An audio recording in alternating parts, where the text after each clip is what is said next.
श्री गणेशाय नमः। श्री गणेशाय नमः।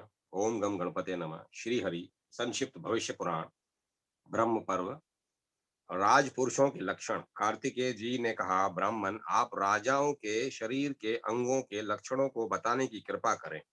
ब्रह्मा जी बोले, मैं मनुष्यों में राजाओं के अंगों के लक्षणों को संक्षेप में बताता हूँ। यदि ये लक्षण साधारण पुरुषों में भी प्रकट हो तो वे भी राजा के समान होते हैं। इन्हें आप सुने।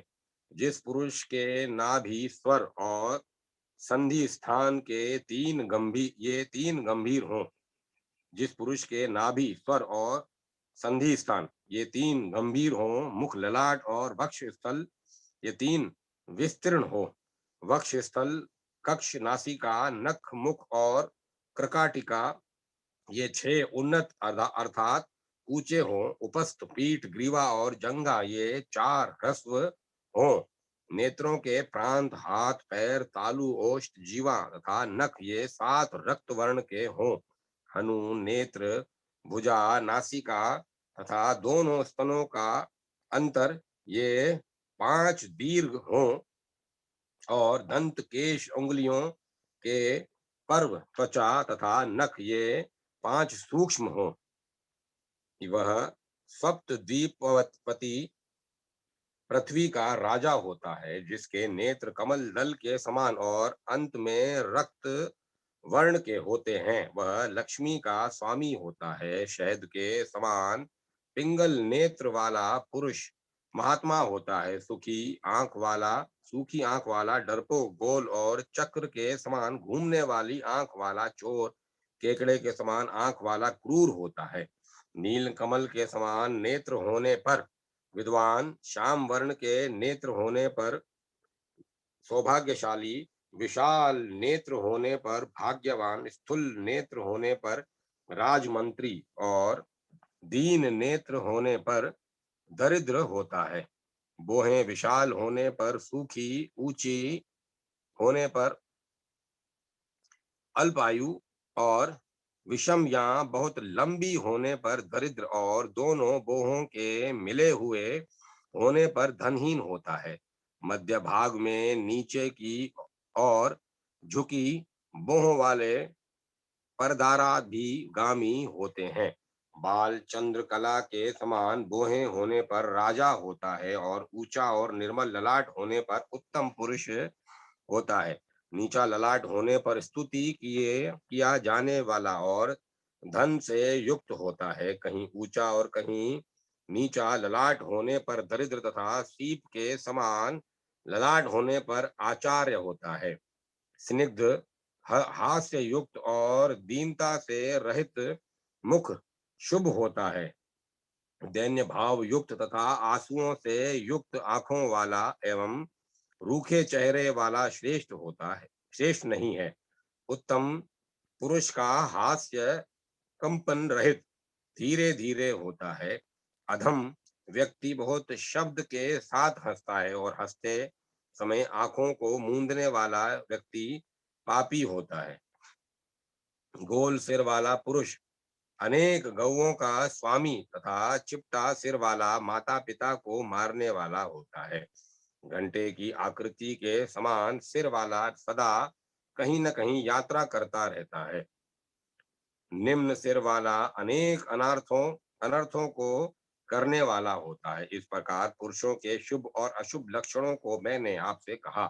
अब स्त्रियों के लक्षण बतलाता हूँ।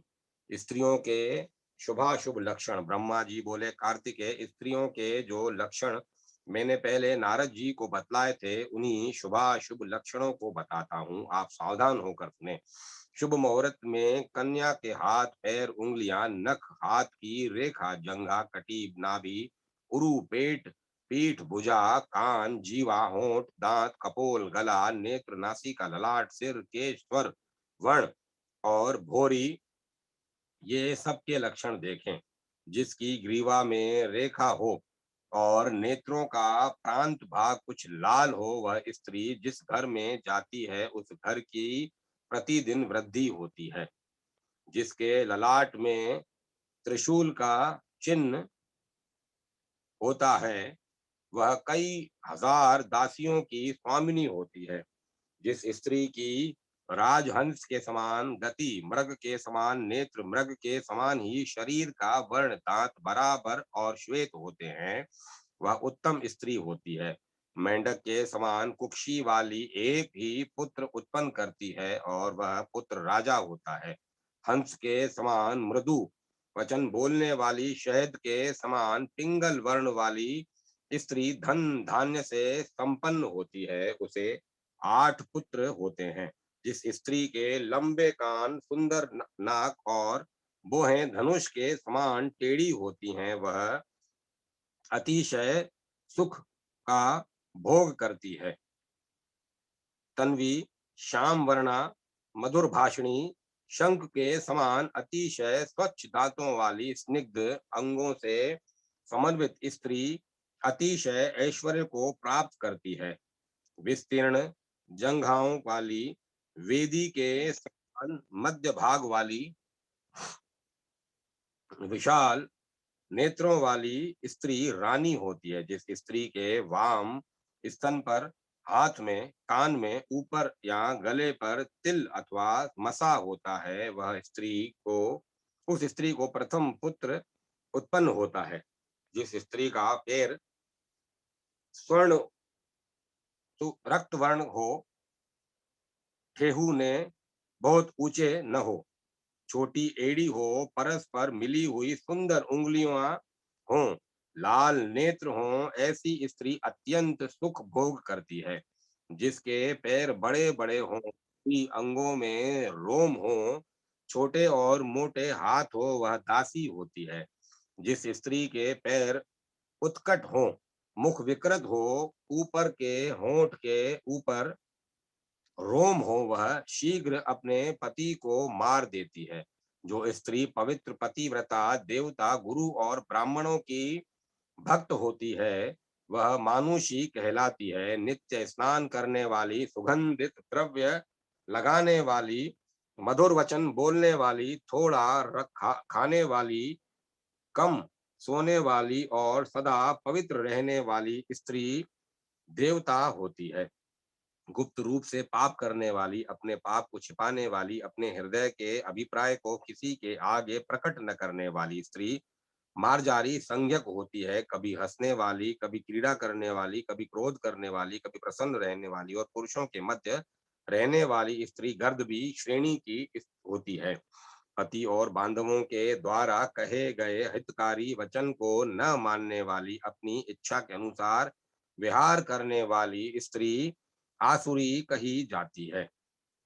बहुत खाने वाली, बहुत बोलने वाली, खोटे वचन बोलने वाली, पति को मारने वाली स्त्री राक्षसी संज्ञक होती है। शोच, आचार और रूप से रहित, सदा मलिन रहने वाली अतिशय भयंकर स्त्री पिशाची कहलाती है। अतिशय चंचल स्वभाव वाली, चपल नेत्रों वाली, इधर उधर देखने वाली, लोभी नारी वानरी संज्ञक होती है। चंद्रमुखी, मदमस्त हाथी के समान चलने वाली, रक्त वर्ण के नखों वाली, शुभ लक्षणों से युक्त हाथ पैर वाली स्त्री विद्याधारी श्रेणी की होती है। वीणा, मृदंग, वंशी आदि वाद्यों के शब्दों को सुनने तथा पुष्पों और विविध सुगंधित द्रव्यों में अभिरुचि रखने वाली स्त्री गांधर्वी श्रेणी की होती है। सुमंतु मुनि ने कहा, राजन, ब्रह्मा जी इस प्रकार स्त्री और पुरुष के लक्षणों को स्वामी कार्तिकेय को बतलाकर अपने लोक को चले गए। विनायक पूजा का महात्म्य। शतानिक ने कहा, मुने, अब आप मुझे भगवान गणेश की आराधना के विषय में बतलाएं। सुमंतु मुनि बोले, राजन, भगवान गणेश की आराधना में किसी तिथि, नक्षत्र या उपवास आदि की अपेक्षा नहीं होती। जिस किसी भी दिन श्रद्धा भक्ति पूर्वक भगवान गणेश की पूजा की जाए, तो वह अभिष्ट फलों को देने वाली होती है। कामना भेद से अलग अलग वस्तुओं से गणपति की मूर्ति बनाकर उसकी पूजा करने से मनोवांछित फल की प्राप्ति होती है। महाकरुणाय विद्महे वक्रतुंडाय धीमहि तन्नो दंति प्रचोदयात्। हे, यह गणेश गायत्री है। इसका जप करना चाहिए। शुक्ल पक्ष की चतुर्थी को उपवास कर जो भगवान गणेश का पूजन करता है, उसके सभी कार्य सिद्ध हो जाते हैं और सभी अनिष्ट दूर हो जाते हैं। श्री गणेश जी के अनुकूल होने से सभी जगत अनुकूल हो जाता है। जिस पर एक दंत भगवान गणपति संतुष्ट होते हैं, उस पर देवता, पितर, मनुष्य आदि सभी प्रसन्न रहते हैं। इसीलिए संपूर्ण विघ्नों को निवृत्त करने के लिए श्रद्धा भक्ति पूर्वक गणेश जी की आराधना करनी चाहिए। चतुर्थी कल्प में शिवा, शांता तथा सुखा, तीन प्रकार की चतुर्थी का फल और उनका व्रत विधान। सुमंतु मुनि ने कहा, राजन, चतुर्थी तिथि तीन प्रकार की होती है, शिवा, शांता और सुखा। अब मैं इनका लक्षण कहता हूँ, उसे सुने। भाद्रपद मास की शुक्ला चतुर्थी का नाम शिवा है। उस दिन जो स्नान, दान, उपवास, जप आदि सकर्म किया जाता है, वह गणपति के प्रसाद से 100 गुना हो जाता है।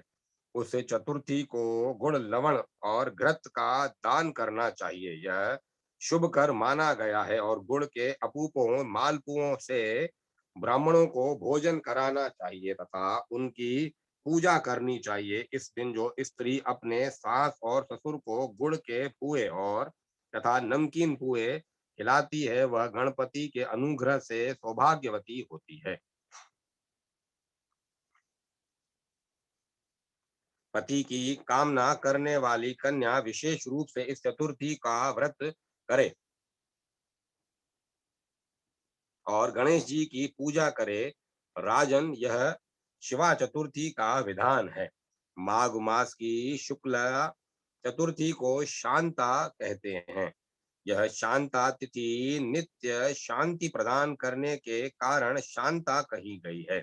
इस दिन किए हुए स्नान, दान आदि सत्कर्म गणेश जी की कृपा से 1000 गुना फलदायक हो जाते हैं। इस शांता नामक चतुर्थी तिथि को उपवास कर गणेश जी का पूजन तथा हवन करें और लवण, गुड़, शाक एवं गुड़ के पुए ब्राह्मणों को दान में दें। विशेष रूप से स्त्रियां अपने ससुर आदि पूज्य जनों का पूजन करे एवं उन्हें भोजन कराए। इस व्रत के करने से अखंड सौभाग्य की प्राप्ति होती है, समस्त विघ्न दूर होते हैं और गणेश जी की कृपा प्राप्त होती है। किसी भी महीने के भोमवार युक्त शुक्ला चतुर्थी को सूखा कहते हैं। वह यह व्रत स्त्रियों को सौभाग्य, उत्तम रूप और सुख देने वाला है। भगवान शंकर एवं माता पार्वती के संयुक्त तेज से भूमि द्वारा रक्त वर्ण के मंडल की उत्पत्ति हुई। भूमि का पुत्र होने से वह भूम कहलाया और कुंज, रक्त, वीर, अंगराग आदि नामों से प्रसिद्ध हुआ।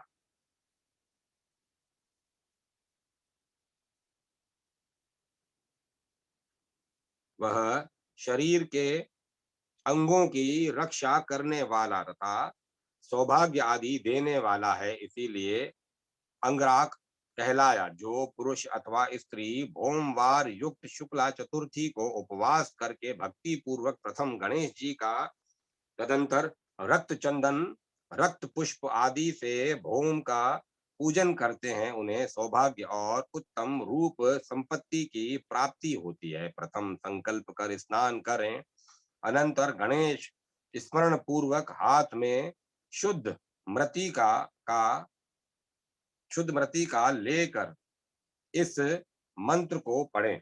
इसके बाद मृतिका को गंगा जल से मिश्रित कर सूर्य के सामने करें। तदंतर अपने सिर आदि अंगों में लगाएं और फिर जल के मध्य खड़ा होकर इस मंत्र को पढ़कर नमस्कार करें। अनंतर सभी तीर्थों, नदियां, सरोवरों, झरनों और तालाबों में मैंने स्नान किया, इस प्रकार भावना करता हुआ गोते लगाकर स्नान करे, फिर पवित्र होकर घर में आकर ध्रुवा, पीपल, शमी तथा गौ का स्पर्श करे। उनके स्पर्श करने के मंत्र इस प्रकार हैं। दूर्वा स्पर्श करने का मंत्र, शमी स्पर्श करने का मंत्र, पीपल स्पर्श करने का मंत्र, गौ को स्पर्श करने का मंत्र इत्यादि।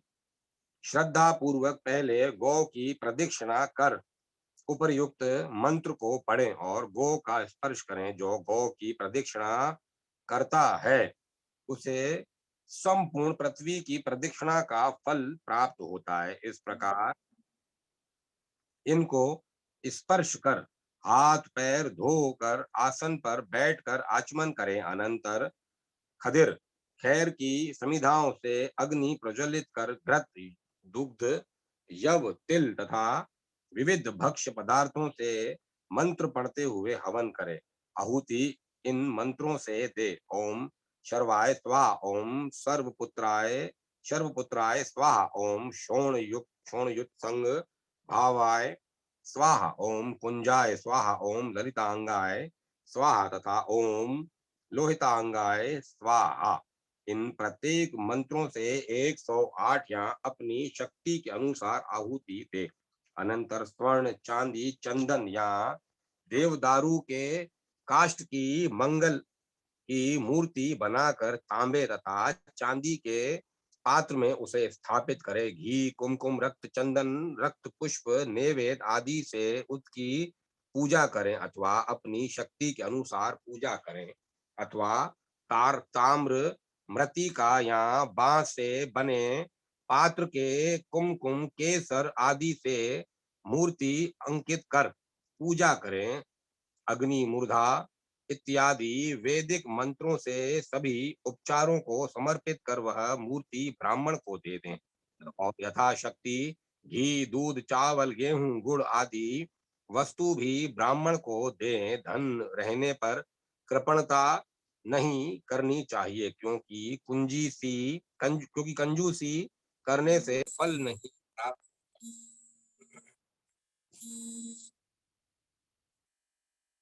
इस प्रकार 4 बार होम युक्त चतुर्थी का व्रत कर श्रद्धा पूर्वक 10 अथवा 5 तोले सोने की मंगल और गणपति की मूर्ति बनावे। उसे 20 फल या 10 फल के सोने, चांदी अथवा ताम्र आदि के पात्र में भक्ति पूर्वक स्थापित करें। सभी उपचारों से पूजा करने के बाद दक्षिणा के साथ सब पात्र ब्राह्मण को दे दें। इससे इस व्रत का संपूर्ण फल प्राप्त होता है। राजन, इस प्रकार इस उत्तम तिथि को मैंने कहा।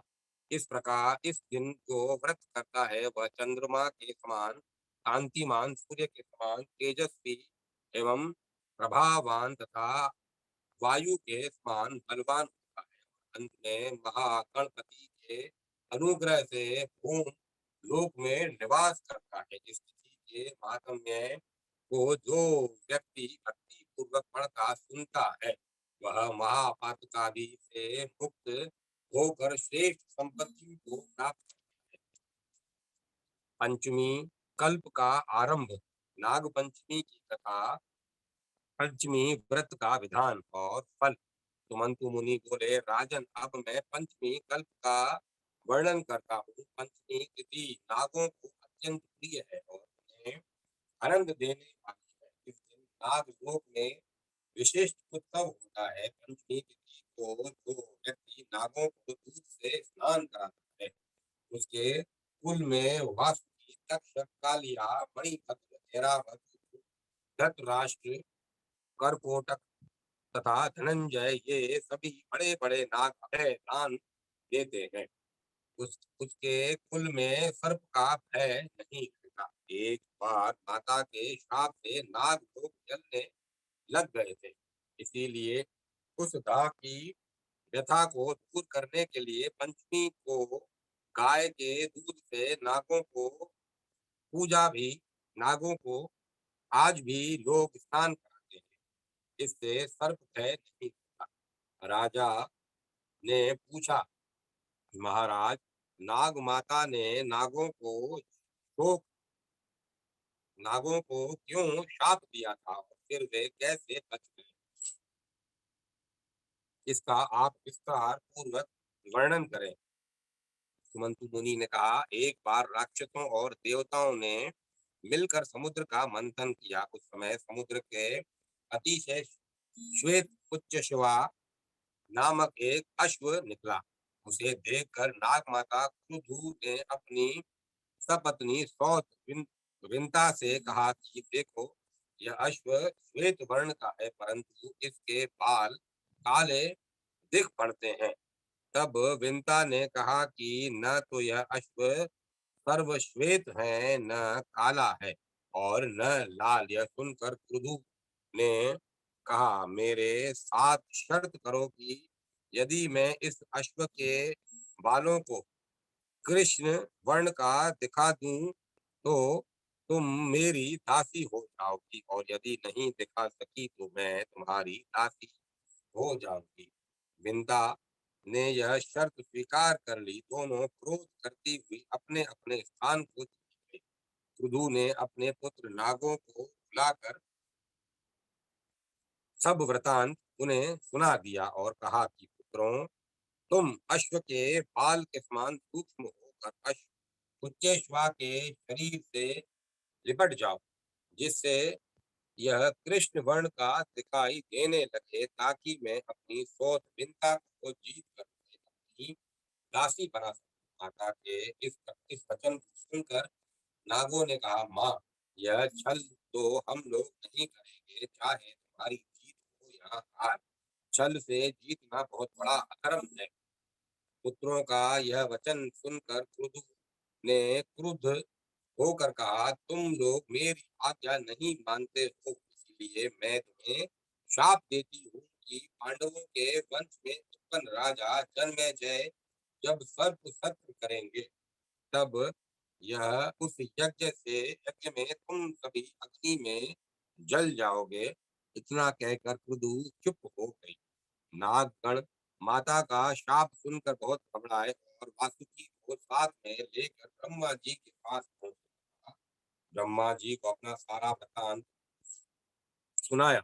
इस पर ब्रह्मा जी ने कहा कि वासुके, चिंता मत करो, मेरी बात सुनो। छायावर वंश में बहुत बड़ा तपस्वी जरत्कारू नामक नाम का ब्राह्मण उत्पन्न होगा। उसके साथ तुम अपनी जतकारु नाम वाली बहन का विवाह कर देना, और वह जो भी कहे उसका वचन स्वीकार करना।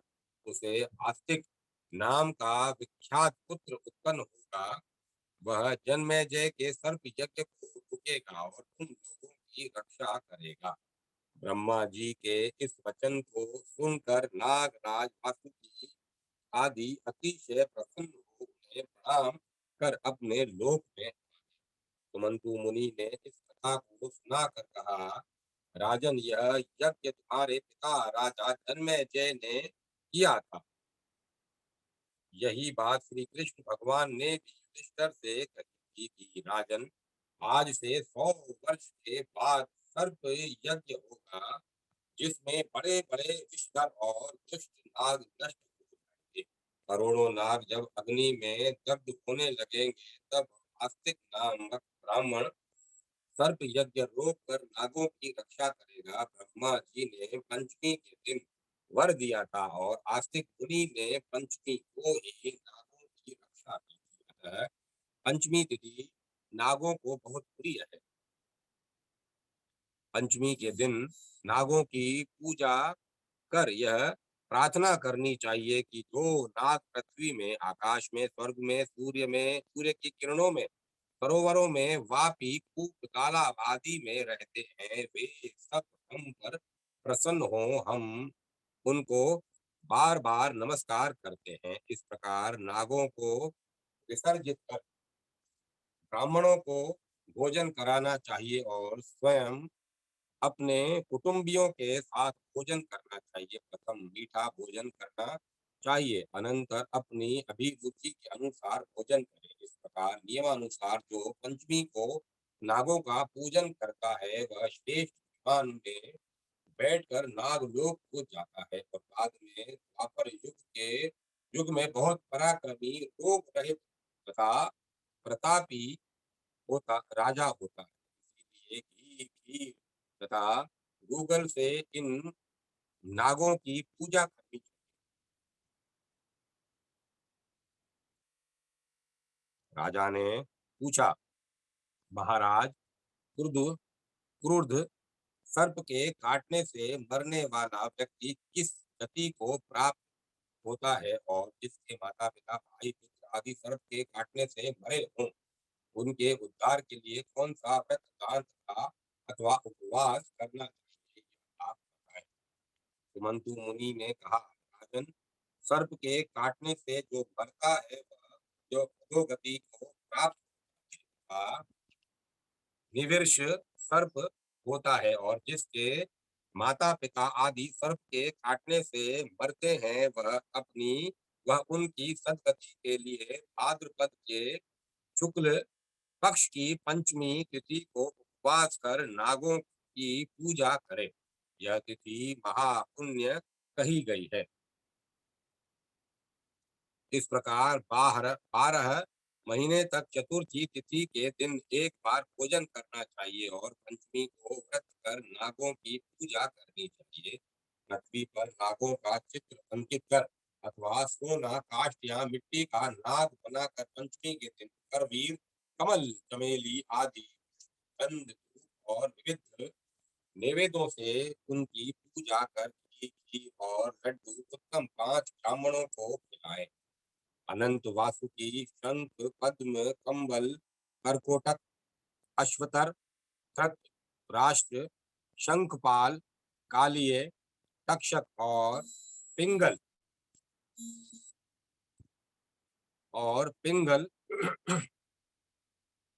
इन 12 नागों की 12 महीनों में क्रमशः पूजा करें। इस प्रकार वर्ष पर्यंत व्रत व्रत एवं पूजन कर व्रत की पालना करनी चाहिए। बहुत से ब्राह्मणों को भोजन कराना चाहिए। विद्वान ब्राह्मणों को सोने का नाग बनाकर उसे देना चाहिए। यह उदापन की विधि है। राजन, आपके पिता जन्मेजय ने भी अपने पिता परीक्षित के उद्धार के लिए यह व्रत किया था और सोने का बहुत भारी नाग तथा अनेक गौएं ब्राह्मणों को दी।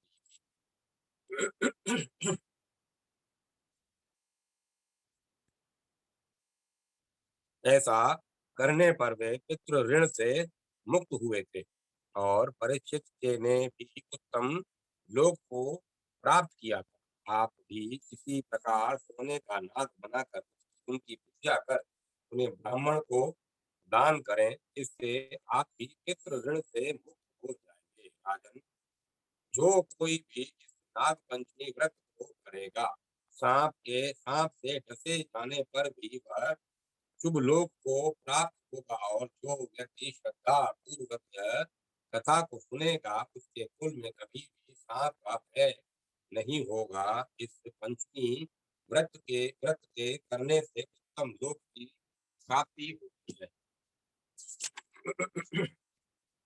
सर्पों के लक्षण, स्वरूप और जाति। राजा शतानिक ने पूछा, मुने, सर्पों के कितने रूप हैं, क्या लक्षण हैं, कितने रंग हैं और उनकी कितनी जातियां हैं, इसका आप वर्णन करें। सुमंतु मुनि ने कहा, राजन, इस विषय में सुमेरु पर्वत पर महर्षि कश्यप और गौतम का जो संवाद हुआ था उसका मैं वर्णन करता हूँ। महर्षि कश्यप किसी समय अपने आश्रम में बैठे थे।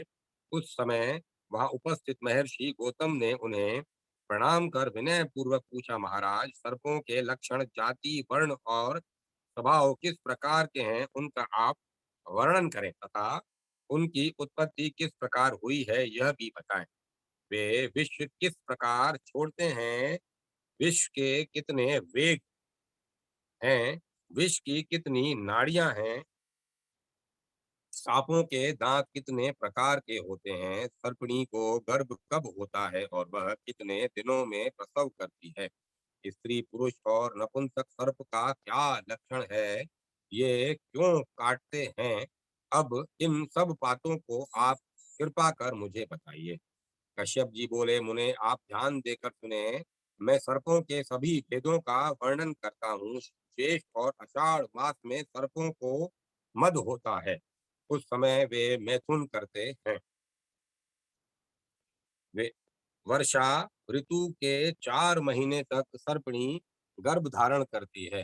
कार्तिक के 200 कार्तिक में 240 अंडे देती है और उनमें से कुछ को स्वयं प्रतिदिन खाने लगती है। प्रकृति की कृपा से कुछ एक अंडे इधर उधर ढुलक कर बच जाते हैं। सोने की तरह चमकने वाले अंडों में पुरुष स्वर्ण केतक वर्ण के समान आभा वाले और लंबी रेखा से युक्त अंडों से स्त्री तथा शीर्ष पुष्प के समान रंग वाले अंडों के बीच नपुंसक सर्प होता है। इन अंगों को सर्पिणी 6 महीने तक सेती है। अनंतर अंडों के फूटने पर उनसे सर्प निकलते हैं और वे बच्चे अपनी माता से स्नेह करते हैं। अंडे के बाहर निकलने के 7 दिन में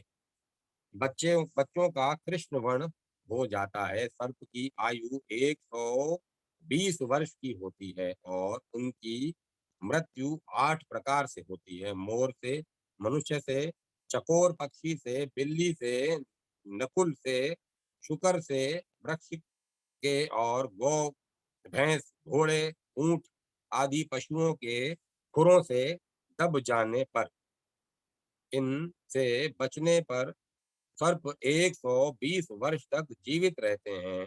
7 दिन के बाद दांत उगते हैं और 21 दिन में विष हो जाता है। सांप काटने के तुरंत बाद अपने जबड़े से तीक्ष्ण विष का त्याग करता है और फिर विष इकट्ठा हो जाता है। सर्पिणी के साथ घूमने वाला सर्प बाल सर्प कहा जाता है। 25 दिन में वह बच्चा भी विष के द्वारा दूसरे प्राणियों के प्राण हरने में समर्थ हो जाता है। 6 महीने के कंचुक केचुल का त्याग करता है। सांपों के 240 पैर होते हैं, परंतु वे पैर गाय के रुएं के समान बहुत सूक्ष्म होते हैं, इसीलिए दिखाई नहीं देते। चलने के समय निकल आते हैं और अन्य समय भीतर प्रविष्ट हो जाते हैं। उनके शरीर में 220 अंगुलियां और 220 संधियां होती हैं। अपने समय के बिना जो सर्प उत्पन्न होते हैं, उनमें कम विष रहता है और वे 75 वर्ष से अधिक जीते भी नहीं हैं। जिस सांप के दांत लाल, पीले और सफेद हों और विष का वेग भी मंद हो, वे अल्पायु और बहुत डरपोक होते हैं। सर्प को एक मुंह, 2 जीभ, 32 दांत और विष से भरी हुई 4 दाढ़ें होती हैं। उन दाढ़ों के नाम मकरी, कराली, कालरात्रि और यमदूती है। इनके क्रमशः ब्रह्मा, विष्णु, रुद्र और यम, ये 4 देवता हैं। यमदूती नाम की दाढ़ सबसे छोटी होती है। इससे सांप जिसे काटता है वह तत्क्षण मर जाता है। इस पर मंत्र, तंत्र, औषधि आदि का कुछ भी असर नहीं होता। मकरी दाढ़ का चिन्ह शस्त्र के समान, कराली का काक के पैर के समान तथा कालरात्रि का हाथ के समान चिन्ह होता है और यमदूती कुरुम के समान होती है। ये क्रमशः 1, 2, 3 और 4 महीनों में उत्पन्न होती है और क्रमशः वात, पित्त, कफ और सनिपात इनमें होता है। क्रमशः गुण युक्त भात, कषाय युक्त अन्न, कटु पदार्थ सन्निपात में दिया जाने वाला पथ्य इनके द्वारा काटे गए व्यक्तियों को देना चाहिए। श्वेत, रक्त, पित्त और कृष्ण इन चार दाढ़ों के क्रमशः रंग हैं। इनके वर्ण क्रमशः ब्राह्मण, क्षत्रिय, वैश्य और शूद्र है। सर्पों के दाढ़ों में सदा विष नहीं रहता, दाहिने नेत्र के समीप विष रहने का स्थान है। क्रोध करने पर वह विष पहले मस्तक में जाता है, मस्तक से धमनी और फिर नाड़ियों के द्वारा दाढ़ों में पहुंच जाता है। 8 प्रकार कारणों से सांप काटता है: दबने से, पहले के वैर से, भय से, मद से, भूख से, विष का वेग होने से, संतान की रक्षा के लिए और काल की प्रेरणा से। जब सर्प काटते जब सर्प काटते ही पेट की ओर उलट जाता है और उसकी दाढ़ें टेढ़ी हो जाती हैं, तब उसे दबा हुआ समझा समझना चाहिए। जिसके काटने से बहुत बड़ा घाव हो जाए, उसको अत्यंत द्वेष से काटा है, ऐसा समझना चाहिए। एक दाढ़ का चिन्ह हो जाए किंतु वह भी भली भांति दिखाई न पड़े तो भय से काटा हुआ समझना चाहिए। इसी प्रकार रेखा की तरह दाढ़ दिखाई दे तो मद से काटा हुआ 2 दाढ़ दिखाई दे और बड़ा घाव भर जाए तो भूख से काटा हुआ 2 दाढ़ दिखाई दे और घाव से रक्त हो जाए तो विष के वेग से काटा हुआ 2 दाढ़ दिखाई दे, किंतु घाव न रहे तो संतान की रक्षा के लिए काटा हुआ मानना चाहिए। काक के पैर की तरह 3 दाढ़ गहरे दिखाई दें या 4 दाढ़ दिखाई दें तो काल की प्रेरणा से काटा हुआ जानना चाहिए।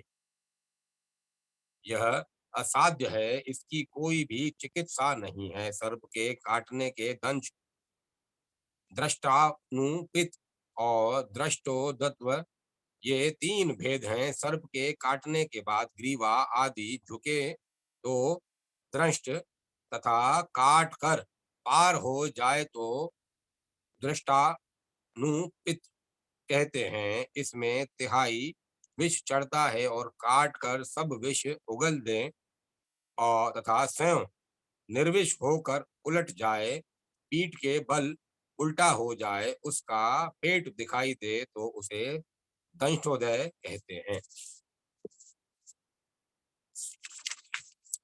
विभिन्न तिथियों एवं नक्षत्रों में काल सर्प के डसे हुए पुरुष के लक्षण। नागों की उत्पत्ति की कथा।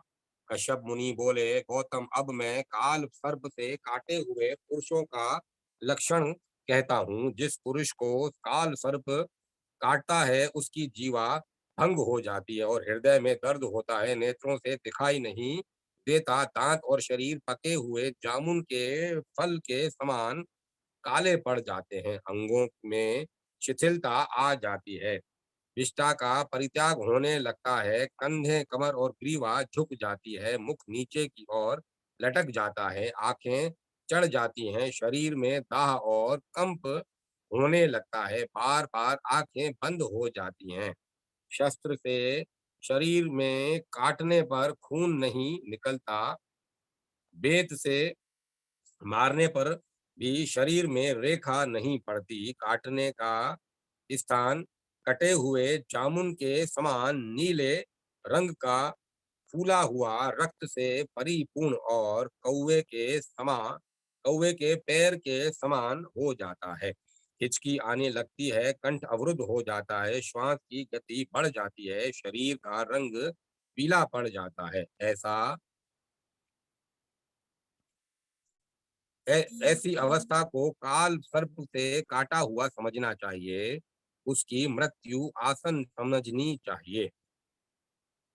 घाव फूल जाए, नीले रंग का हो जाए, अधिक पसीना आने लगे, नाक से बोलने लगे, होंठ झटक जाएं, हृदय में कंपन होने लगे तो काल सर्प से काटा हुआ समझना चाहिए।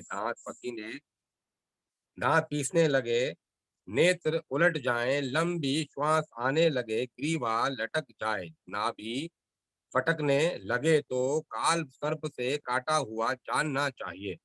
दर्पण या जल में अपनी छाया न दिखे, सूर्य तेजहीन दिखाई पड़े, नेत्र लाल हो जाए, संपूर्ण शरीर कष्ट के कारण कांपने लगे तो उसे काल सर्प से काटा हुआ समझना चाहिए। उसकी शीघ्र ही मृत्यु संभाव्य है।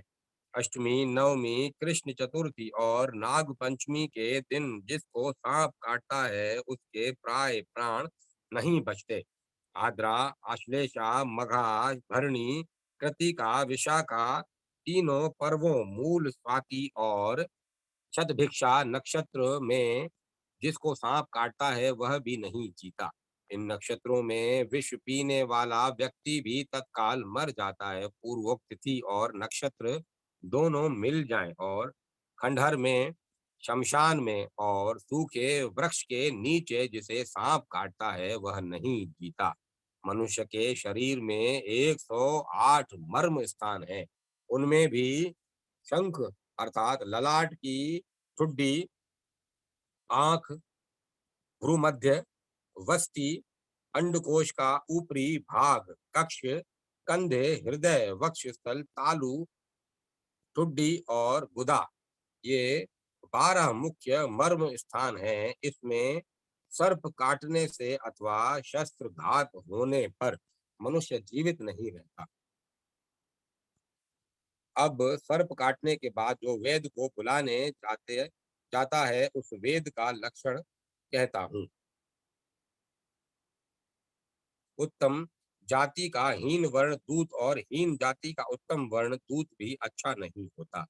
वह दूत हाथ में दंड लिए हुए हो तो 2 दूत हों, कृष्ण अथवा रक्त वस्त्र पहने हों, मुख ढके हो, सिर पर एक वस्त्र लपेटे हों, शरीर में तेल लगाए हों, केश खुले हों, जोर से बोलता हुआ आए, हाथ पैर पीटे तो ऐसा दूत अत्यंत अशुभ है। जिस